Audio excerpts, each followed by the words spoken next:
প্রিয় গোপালগঞ্জ একবাসী, বকশিতপুর এবং কাশিয়ানী, আপনারা জানেন গত 12ই জুলাই ইসলামী আন্দোলন বাংলাদেশ কেন্দ্রীয়ভাবে আমাকে গোপালগঞ্জ এক আসনের প্রার্থী হিসেবে ঘোষণা করেছে। আলহামদুলিল্লাহ।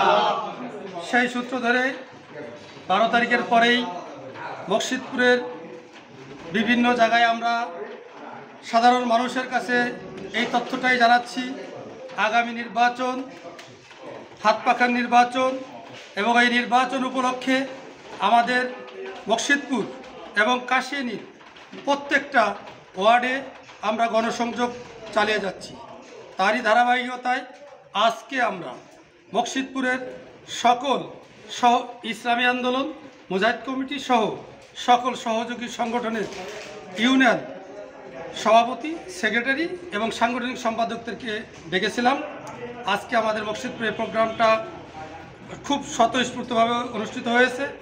আমরা যেটা প্রত্যাশা করেছিলাম যে আমাদের যেই টার্গেট ছিল মানুষের, তার চেয়ে 3 গুণ বেশি মানুষ আজকে উপস্থিত হয়েছে।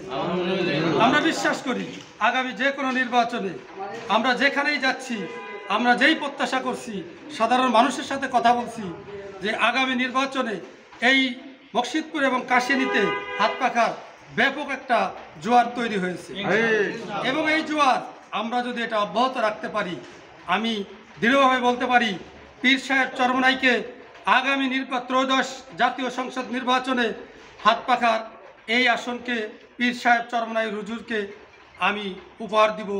এটা আমি আপনাদের সামনে বলছি এবং আমি বাস্তবে সেটা দেখিয়ে দিব।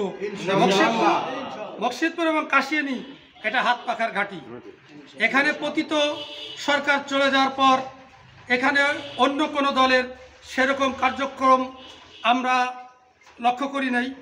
আমরা যেভাবে গত 17 বছরও বিভিন্ন নির্যাতন, বিভিন্ন অত্যাচারের মধ্যেও আমরা এখানে কখনোই পিছপা হই নাই। যেহেতু 17 বছরে আমরা পিছপা হই নাই, এখন একটা সুযোগ এসেছে, জনগণও আমাদেরকে বলতেছে এই সুযোগকে কাজে লাগিয়ে আগামী ত্রয়োদশ জাতীয় সংসদ নির্বাচনে গোপালগঞ্জ এক তথা বকশিতপুর কাশিয়ানীতে হাত পাখার প্রার্থী জয়লাভ করবে। এই আশাবাদ ব্যক্ত করে সকলকে আগামী যে কোনো নির্বাচন, যে কোনো মিছিল, মিটিং, আন্দোলন, সংগ্রাম উপস্থিত থাকবেন, এই আশাবাদ ব্যক্ত করে সকলের কাছ থেকে বিদায় নিচ্ছি।